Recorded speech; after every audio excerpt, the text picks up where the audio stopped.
That's right. We back. What's up? What's going on, people? Back at it again. Yep. No awkward intro this time. Didn't have it popped up last time because I'm stupid. Stupid! Ryback. For those that like Ryback, you'll know what that means. Or, I guess, if you like Randy Orton back when he was feuding Kofi Kingston originally the first time. He RKO'd him, and he didn't like the way he took that RKO because he about killed himself. And he's like, stupid! Stupid. So, either or, whichever one you want to do. Or you could just click it off the show completely if you want to. It's your discretion to do whatever the fuck you want. So, welcome back, everybody, to episode, I don't even know what the fuck, the number of episode we have done so far. So, Welcome to Wrestling in the Midwest. yeah, welcome to the fucking shit show. Well, we're about to kick this shit off with our shit kickers. So to start off, to kick off the thing, I was reading where The Rock's company is working on a wrestling show for Vince, and then there's a Dark Side of the Ring update. So what I was reading on that was that Dwayne The Rock Johnson, he has his own company, and it's called $7 Productions, and they're partnering with Dark Side of the Ring. And from what I was reading, it says that it was going to focus on like the territory days of pro wrestling before WWE took over the territories. And it said JR said that he was going to be joined by fellow WWE Hall of Famers Michael Hayes, Ted DiBiase, Jake Roberts for one of the episodes on Mid-South Wrestling. And it just kind of goes into details of that. And honestly, I think it would be really interesting because then we can learn more about the pioneers of wrestling and how it's progressed to how people wrestle now. And The fact that it's paired up with Dark Side of the Ring, I think that's where it piques my interest because Dark Side of the Ring is very interesting. See, I've never gotten into that, not because I didn't want to. It's just where was that broadcasted? Do you know? That was like A&E or some shit, wasn't it? I think so. It's like Vice City. No, maybe Vice. it was the network.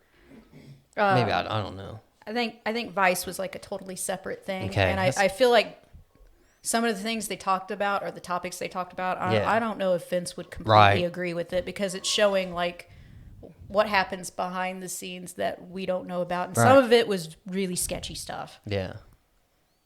So I thought that was interesting. I'm interested to watch that. Because I've seen episodes of that on the network. That's why I was wondering. So I don't know if maybe they bought that show after it was premiered or whatever. But I don't know. I would have to look into that further. Actually, I got the network on my phone, so let me look that up before you get into the next thing. Son? Go for it. I feel like The Rock would make it pretty cool. Let's see. This is where you all play Jeopardy music in your head. Yeah.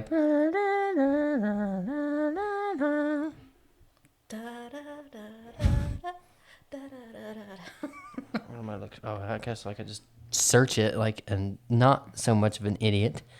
Dark Side. Kark. That's it. DARK. Jesus Christ. Dark Side of the Ring. We're from Indiana, y'all. Education system. That's right. Yeah. Let's see. I'll just go on Peacock and look it up because that's where the network is actually at. Because I'm pretty sure Dark Side of the Ring premiered on Vice. And then I think there was talks of Vince starting his own thing over the territories.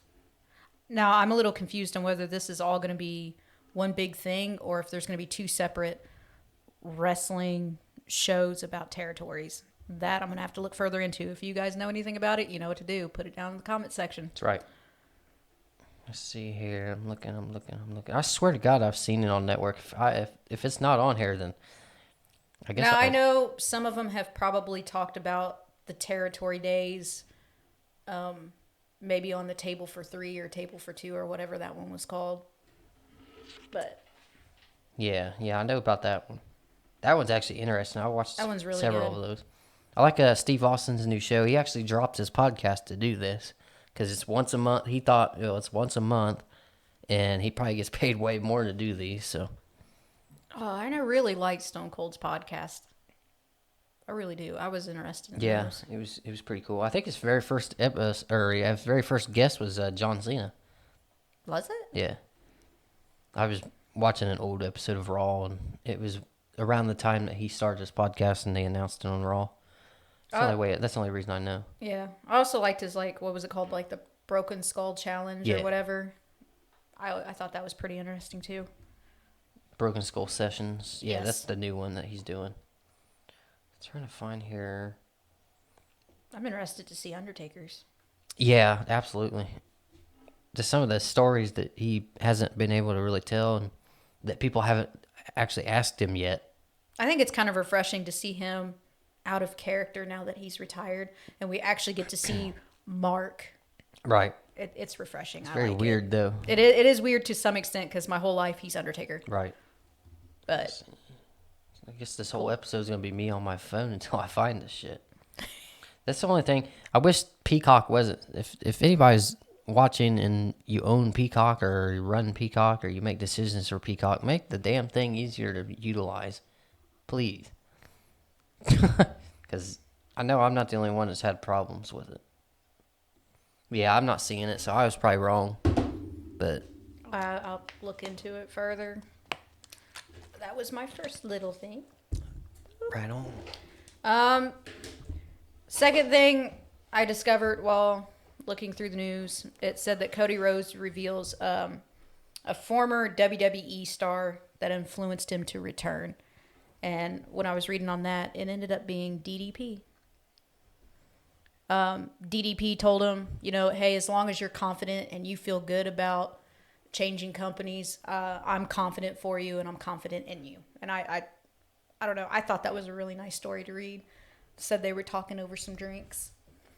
Yeah, hearing that from DDP, I would take that not with a grain of salt because he's somebody that is trusted through everybody pretty much. So if he says something, I would definitely take his word for it over most other people. I feel like he's like the angel of the company. He's helped so many wrestlers in so many different ways. Mm-hmm. So yeah, I would think if DDP says something to you, I would take that in. Absolutely. So I really liked that one. Yeah, I liked it. I like Cody Rhodes. He's really his whole story is crazy because he was already a star just because of the Rhodes name, and then he made himself even bigger in WWE just by making his own legacy and everything. And then he left WWE because he was unhappy, which a lot of people have been in the past, and made himself even bigger star, and then came back to the company that he left when he was unhappy. And the fact that he was a bigger star, he kind of had more leverage on this new contract, I feel like. They took him more serious. I think this is one of those cases where, kind of like with Brock Lesnar, just taking that break, doing something different, having a change. I think it really benefited him. Yeah. I think that's something that he needed, and I think he's on good terms with both companies. So yeah. I mean, if he wanted to go back for whatever reason, I'm sure he could, Yeah. and he would still be fine. It wouldn't tarnish his career at all. Right. Yeah, I don't know where I was gonna say. I literally just had it, and I just out my head. And it's gone. It's gone. And it's never coming back probably until like next week sometime. And they'll be like, "Oh yeah, that's what I was gonna say 3 years ago." You're gonna be in the middle of a completely different podcast. And Yeah. You're gonna smack a microphone. Oh my God, I remember. Yeah, probably. The next thing I have down is Becky Lynch, and it looks like she cut a promo in Ronda Rousey's direction, and she said, quote, "Ronda Rousey needs to step up to my level now." Yeah. And it looks like they're on their way to having a match in the future for WrestleMania 39. Yeah, I assumed that when Charlotte got the match last time, or this WrestleMania.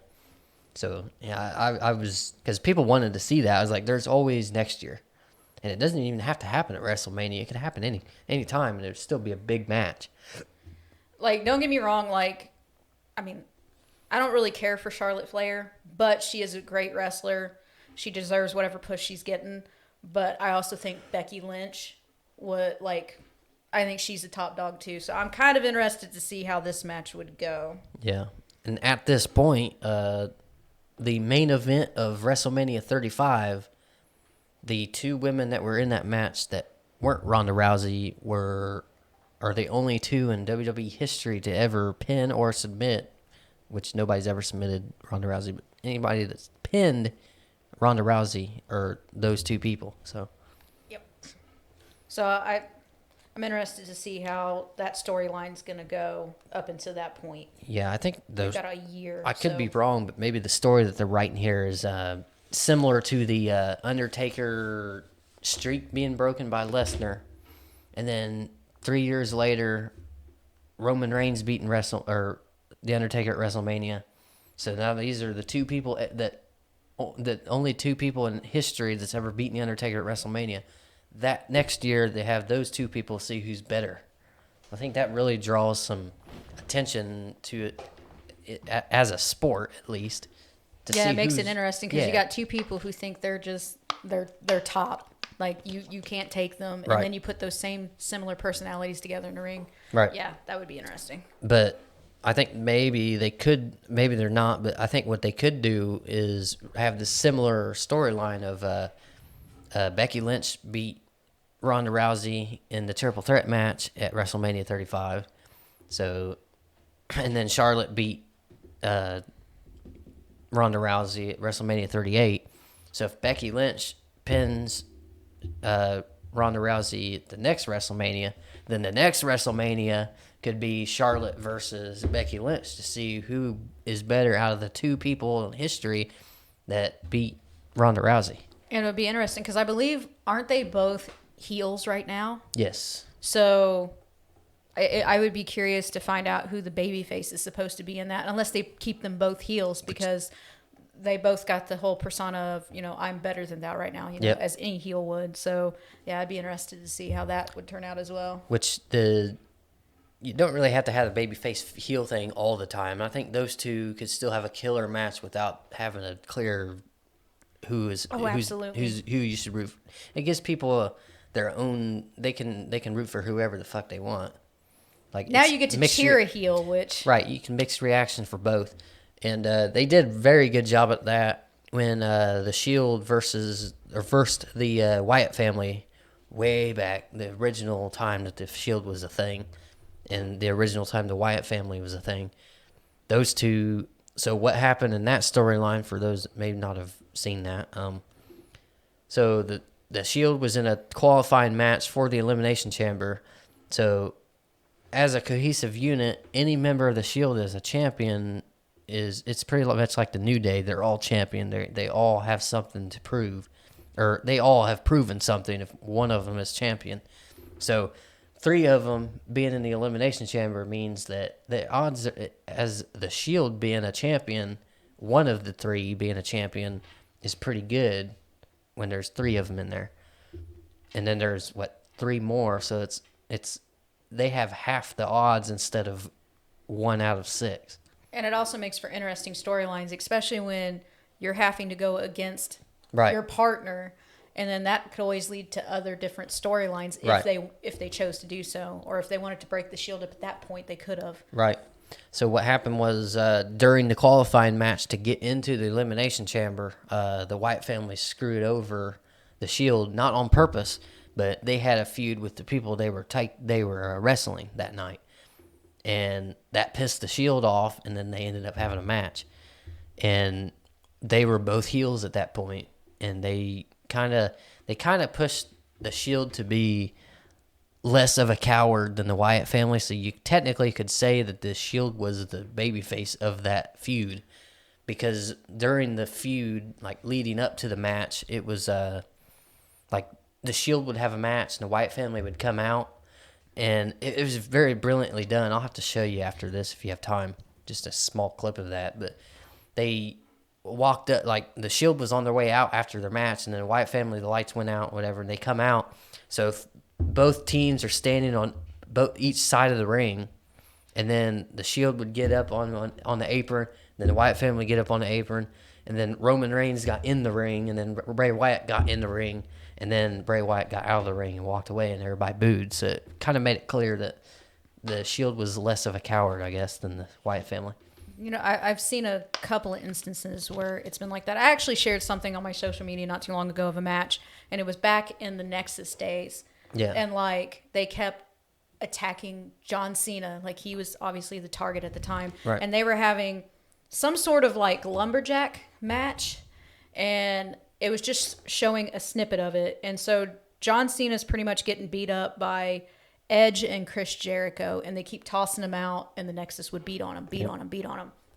They tossed Jericho out at some point, and Jericho's like, why don't you get him? Don't worry about it, I'll do it myself. And then they all start attacking Jericho because Nexus doesn't give an F. Right. And so, like, there's people that come out to rescue John Cena, and it shows Edge and Chris Jericho leaving. Like, they're leaving the ring because they were heels at the time, both of them. And then you watch them stop on the ramp and look at each other like, do you think we should go back and help?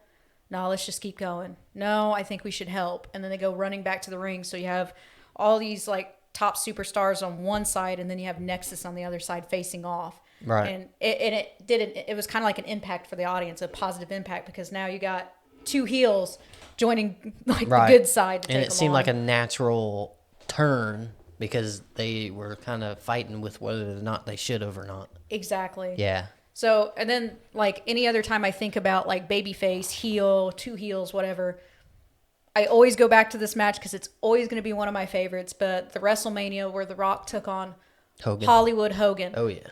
Hogan is technically a heel because he's with NWO. NWO are heels. We all know this. The Rock was babyface at the time. They had that match, and you can literally, if you go back and watch that match where they face off for the first time, you can hear the shift in the audience cheering from The Rock to all of a sudden they're cheering for Hogan, and it ends up bringing Hogan back to a good guy and switching The Rock to a bad guy. Yep.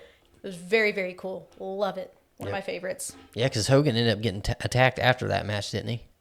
I think so. I would have to go back and watch it again. I think that's what really sealed the deal of him becoming a babyface. Yeah, just in case people didn't shift the way they did. Yeah, because, like, it showed, like, because I think that's the time period where The Rock kind of went into, like, Hollywood rock, I guess. It's where he was wearing the vest and he was singing insults to the audience, like, and he ended up basically telling us all, well, you betrayed me. That WrestleMania, you all turned your back on me, and it turned him to a heel. It was very cool. Love it. Love you, Rock. Yeah, there's a really cool, back in 2013, I believe, Dolph Ziggler and Alberto Del Rio did a double turn. This was after the Money in the Bank cash-in that everybody went nuts when he come out. Like, after the post-WrestleMania crowd really is what turned Dolph Ziggler babyface at that point, because it was like the cool thing to do is to cheer Dolph Ziggler after they saw that crowd do it. So, you know, he continued trying to be a heel after that. And then leading up to the pay-per-view, he was still a heel. And then during the match, and even the announcers were kind of taking Dolph Ziggler's side. So even if the crowd didn't really, and it was very, I don't know if it was intentional or not, but if it was very brilliantly written. Well, I think that was the same with, like, and I correct me if I'm wrong, but I remember, like, back in 2006 when DX was supposed to return, I believe Triple H and Shawn Michaels separately were originally heels, and they kept getting screwed over by Vince in one way or another. Both of them kept getting screwed, and it led to them coming back together as DX, and then all of a sudden they're baby faces again. And that ended up being really good. Yeah. I know a lot of people kind of shit on DX returning in '06, but I ended up loving it. It was the funniest thing I've ever watched. Yeah. But what happened during that match was Alberto Del Rio kept kicking him in the head. And the story was he got a concussion early on before that match. So he was attacking him on purpose to the head. Like I said, Alberto Del Rio is a babyface at this point. And the fact that he kept kicking him in the head was really pissing the crowd off because they thought that Dolph Ziggler legitimately had a concussion because of how they played it off. So that ended up making a monster out of him. And then the next week he come out and he's like, you betrayed me. Pretty much the same thing with The Rock. Yeah. But you said something about, what did you say right before I just started talking again? I don't know. I was talking about the DX thing back in 2006. Yeah, so they kind of they tried the same thing with Elias, where he was always trash talking the crowd before he'd play a song or whatever. But then people actually liked what he was doing. So people kept interrupting him, and that kind of turned him into a babyface because people really wanted to hear what he had to do. Yeah, what and he wanted to they do. were quoting off his insults too, where he would tell them to shut their mouths, Yeah. and like the audience was just vibing with it. Yes. Yep. Now Yeah. he's Ezekiel. Ezekiel, that is a weird baby face turn thing going on there. Yeah, but I think it's working, honestly. It's actually pretty interesting. I didn't think it would be at first. Like, but because like anytime I think of one person portraying multiple characters like that, Mick Foley. He's been the only one to ever pull off 3 different identities and can bring them out all at the same time somehow. Pulls it off just fine. So now we've got Elias being Ezekiel. Did you see on Raw this week where Ezekiel was talking to Glenn Jacobs about how they're both fans of Kane? It was great. No, I'm going to have to look that up. That's That hilarious. was great. It was hilarious. Yeah. So I got a couple more things on here. Meme of the week. It's not up on the it's up on the screen as far as me editing it in, but I'll go ahead and show you what I'm talking about, so you guys will laugh at the same time that she does, hopefully. But here's it says nobody, and then MJF's bedroom. It's just literally looks like his attire, his scarf and shit. Oh shit. Oh my god. What? What? Yeah, what? That's the one time he talks during the whole episode. What? What? And then this one says, people when they see an AEW or see AEW gets a cross promotion pay-per-view show with New Japan, they're all happy. And then WWE fans when they don't get any of that. My response to that is WWE doesn't have to be in multiple promotions to be relevant. So fuck you all. Not really. I'm just kidding. I just think it falls back on wrestling fans can be very toxic. Like, I think a lot of the times promotions and things don't work out because everybody's so freaking stickler on how they think it should go. Just go with the flow. If you love wrestling, just love all of it. Just support all of them because they're all friends. Yeah, Like, and if you don't support one, don't tell everybody what they should or shouldn't do. Just don't support it yourself. Like, just go love it all. Yeah. Just go love it all. Like, they're both going to succeed regardless, which I don't know about AEW. I don't know how long it's going to succeed, but we'll see, I guess. It started off strong. I'll give them that. Well, that's because they had a lot of people on their side. They were the competition, and it doesn't seem like it's really competition. At this Start some point. competition. It doesn't even have to be WWE. Just start some competition. Yeah, I think that era is over. I talked about that before. I think that era is over. It's just live TV is not the only thing that's available now. Plus, Tony Khan's been in talks with for a long time now of doing a network just like WWE has. So if that's the case, then anybody could watch any of that stuff anytime they want. So there's really no competition. But wouldn't it? I mean, rating systems are definitely different now. But if it's a streaming service, and if it could turn out something maybe similar to YouTube, couldn't they still see how many views there are on a particular episode or a particular show? Like, there could still be some sort of rating thing based off of views if they chose to do so. But I think right now they're all just focused on trying to get us just to love wrestling in general. I don't think there's going to be any competition for a while.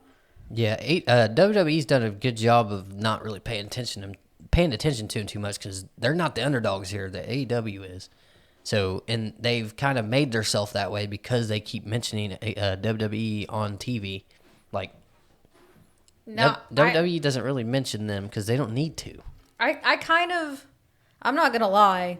There was a part of me that kind of wanted a little bit of competition, but I think if I look back on it, it was just that nostalgic factor playing a part. Because I remember watching competition growing up, in the Attitude Era and the Monday Night Wars. So, like, when AEW first started, I can remember Cody Rhodes holding a sledgehammer and hitting a throne, and I took that as him calling out Triple H. Yeah. So, part of me kind of wanted to see it at first, but now I'm just like, you know what? I just love wrestling in general. Just let me have a selection of what I want to watch. Yeah, it seemed like a start of something when he did that, but of course they could have just been pushing really hard for something that just never would have worked. I think they need to take on a company that's maybe the same size as them and not go after Big Dog yet. Yeah. Like, if you're going to go for competition, go after a company that's the same size as you. See Right. where you get from there. I don't even see the point in doing that. Like, why try to dethrone a company? Like, just the only reason WWE competed with WCW is I'm pretty sure WCW started it, didn't they? Honestly, I would have to go back. Well, they were getting killed in ratings. Like Yeah. WWE's content was very, I want to say, cartoonish back then. Yeah. Like their product just wasn't good, and the ratings showed. And WCW was kicking their ass every week in ratings, and that's what started it. Yep. And honestly, the competition made for better content on both ends. It really benefited both because you were seeing you would. I don't know about anybody else, but as a kid, my dad and I would literally flip channels back and forth and watch both because it was so good. We ended up loving both. Yeah. So My grandpa would do that with TNA and WWE too, would like during SmackDown or something like that. Or main event or whatever the fuck it was back when.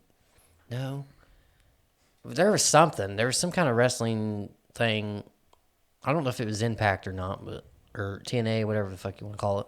But there was some kind of wrestling. Well, promotion. then I guess that leads to another question. So if you don't have competition to encourage you to better your content, what would encourage them to better their content so that you could get more views or you could feel more comfortable with your audience? Or like, how do you encourage creative to come up with stories? Because I know that's got to be difficult trying to come up with something every single week. Yeah. Well. Or like maybe have a competition to where like maybe us as fans can submit something to you and you can roll with an idea. Right. You know what I mean? Well, think of it like this. We've had this discussion before too. Outside of this podcast. Think of Mick Foley. Give Mr. Sacco to anybody else. What happens? It's stupid. Think about it. Well, I mean, there's Santino Marella with his sock snake. Yeah, but how long did he last? You see what I mean? I think he took himself out of the equation, possibly. I think most of them do, is what I'm saying. Like, they can't keep it up. Like, most of them are given trash, what we consider trash, but really, it's entertaining. It's what we're watching. It's what we're meant to watch. You also have to know how to... Well, I think Undertaker had mentioned it about at some point you start to feel stale, and that's when you know you need to change. So I think a lot of them sometimes don't know what they're doing, maybe, or don't know how to evolve their character. And I think maybe that leads to some downfall. I think sometimes people take it too literally. Like, they feel like they have to do exactly how Vince wants them to do it. And it's really... They could make it their own. Like, I don't know how many times John Cena's been in a storyline that was probably stupid as fuck, but somehow he made it relevant to what the times were. Yeah, a lot of them have mentioned sometimes they didn't like what they were getting into. Yeah. But it's part of business. It's your job. So you just kind of have to roll with the punches. Yeah. Yeah. Oh, John Cena's really good about just taking content and running with it. The Rock's good about it. Like, I have a hard time feeling bad for anybody that left WWE because they were unhappy. Honestly, to me, and I could sound like I'm just speaking for Vince, which I don't know him, obviously, so it's not like he needs me to say any of this, but if you can't make it in WWE, you just weren't good enough to make it in the top brand of wrestling, so... Well, I can partly agree with it, but I don't see nothing wrong with taking a break, because look what it did for Brock Lesnar. Yeah, but so there's nothing necessarily wrong with stepping back for a little bit if you have to do it. Yeah, but he wasn't losing relevancy at all. He just took a break because he felt like it. But that could give somebody, if somebody really felt like they were going stale or they were losing their spot, taking a break and then coming back might help, because then you have that time to figure yourself out. And then you can always come back. Unless Vince just thinks, no, you're just not working at all, and just ends you there. Well, if you're not getting enough of a reaction, then yeah, Vince will take you off. Or if you do something really stupid that makes national news and then you get cut off. Well, a couple of them have done that. At the same time, that could draw ratings, and you could get on TV even more if you do something crazy. Not on purpose, it just depends on what that is, because there's a lot of them that have gotten themselves in trouble, and then their mugshot is posted. So you know what I'm saying. So like, I thought you meant like on camera. Like, sometimes taking that risk of I could get fired for doing this. Like, John Cena's done that a lot. Oh, pipe bomb, CM Punk. Yeah, that's one. It drew ratings. CM Punk is a stickler for anything that draws ratings. So Goldust has done it. Yep. there's a couple of people that have done it where they're like, you know what, I'm risking it right now, and then they just drop Shawn it. Michaels, he was an asshole back in the day. Oh But yeah, he was owns so up to good that. that they kept him. Yeah, no, Sean owned up to that. He admits that he was not a good person back in the day, and most of the locker room did not like him. Yeah. And then somewhere in the 90s, after his back injury, and then being out for a little while and having his coming to Jesus moment, when he came back, I feel like it made him a little bit better. Mm-hmm. And he's a totally different person That's what. now. Yeah, Triple H said he was completely like every once in a while you see little shades of his old self, but His personality hasn't changed, but it is a little bit cleaner than what it used to be. It's not as in your face, I guess. Yeah, he gave 0 Fs back in the day. Yeah. 0. I mean, he was good. So He was I mean, good. what can you say about that? Mr. WrestleMania. Yep. That's why Vince McMahon chose him to be the guy, because actually it was probably genius of him to choose Shawn Michaels to be the guy to screw Brett. That was so well done. Yeah. That it was believable. No, it actually happened though. That's the thing. People don't like kayfabe went right out the door when that happened. Like you were literally seeing like some shit happen. Like it is so interesting, and that goes back to Dark Side of the Ring. I watched some stuff on that. Like I found it interesting that Brett was wanting to leave the company and he didn't want to drop the title. That's what kicked it off. And Vince didn't feel comfortable him taking that title with him to another company. You know what I mean? Like, yeah. And Brett has solidified himself as a top dog, so they knew he didn't want to drop that, and he probably wasn't going to. That's a bad business move, if you ask me, on Brett's part. Yeah, so I think that's why they had Shawn step up, because him and Brett have amazing matches together.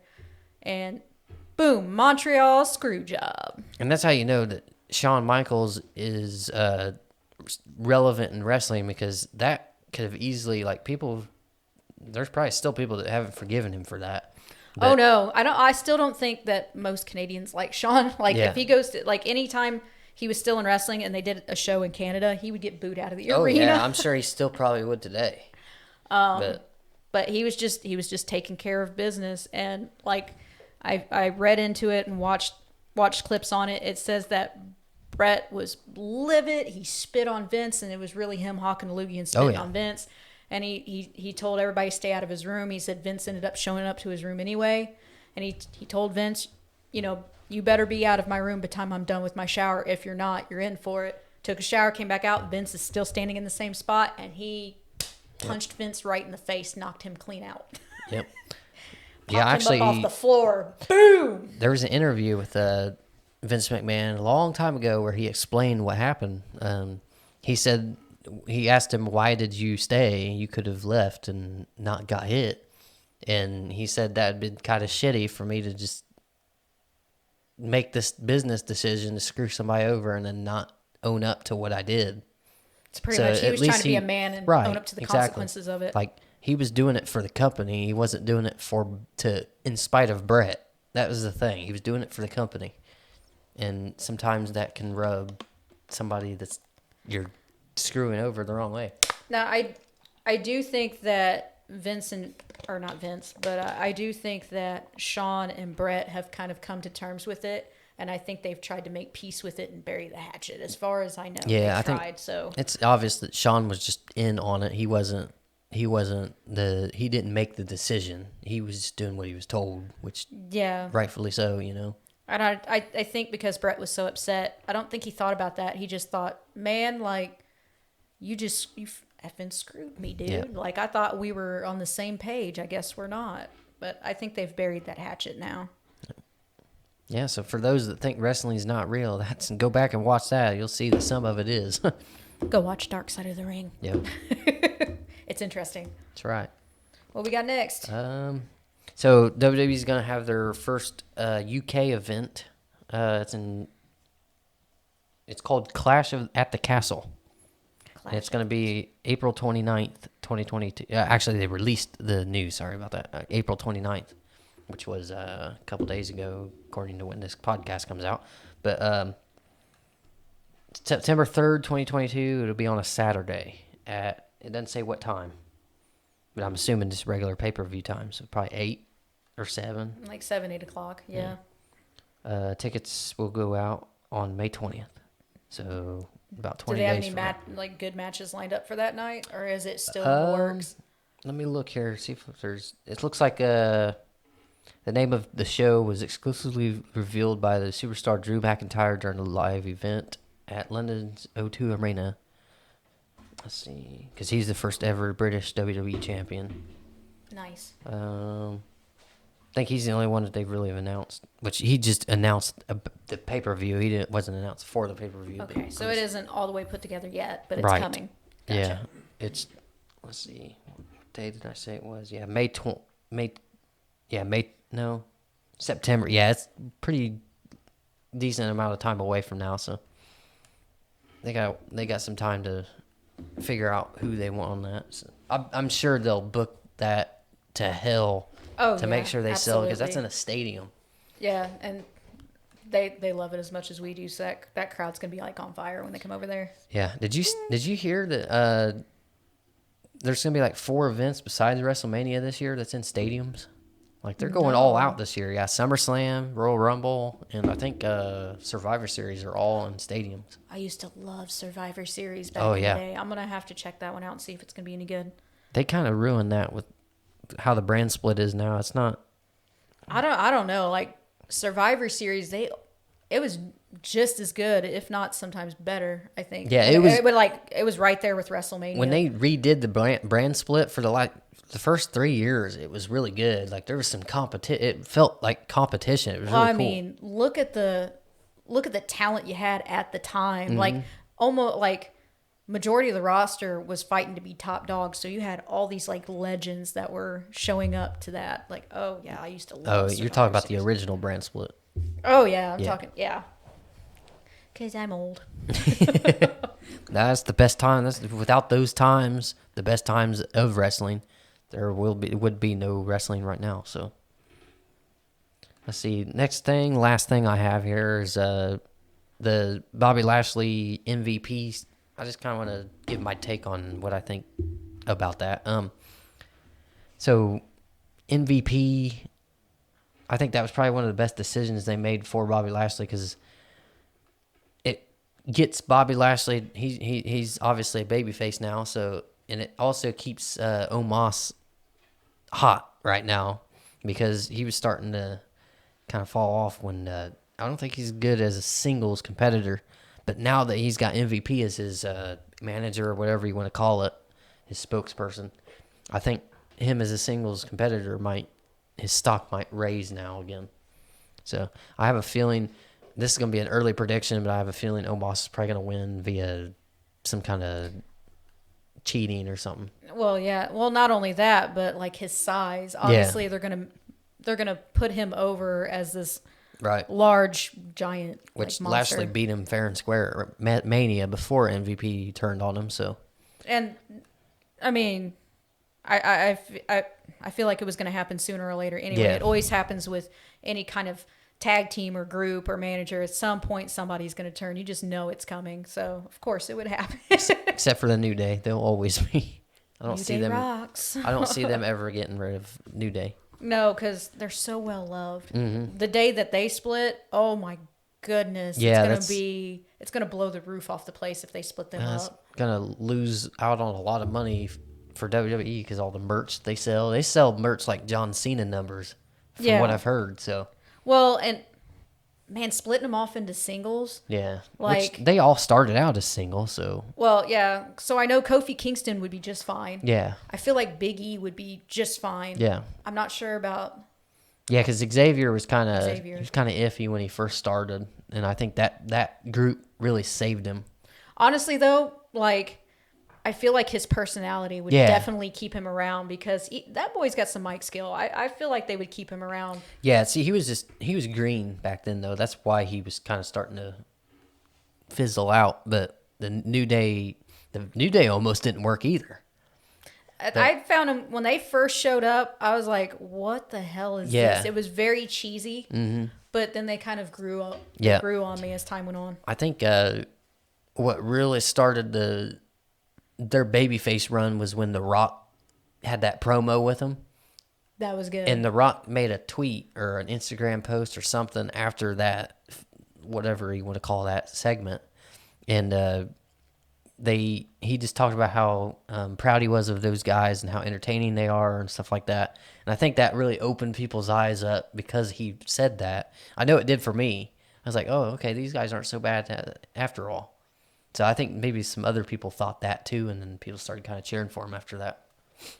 And then batting back and forth with The Rock, like the way their characters are set up, it just looks so natural. Them going back and forth, they really look like they were getting offended by what was said. Yeah. I enjoyed that segment. Yeah, they all, as a cohesive unit, have different personalities that work together. It's very similar to The Shield, but The Shield was more serious. Yeah, watching them bat back and forth, it kind of, they have the same, like they have the capability to have the same entertainment factor as things I've seen in the past. So like one of the most entertaining wrestlers I like to watch other than The Rock is Chris Jericho. You can throw just about anything at that dude and he can make it so entertaining and so funny.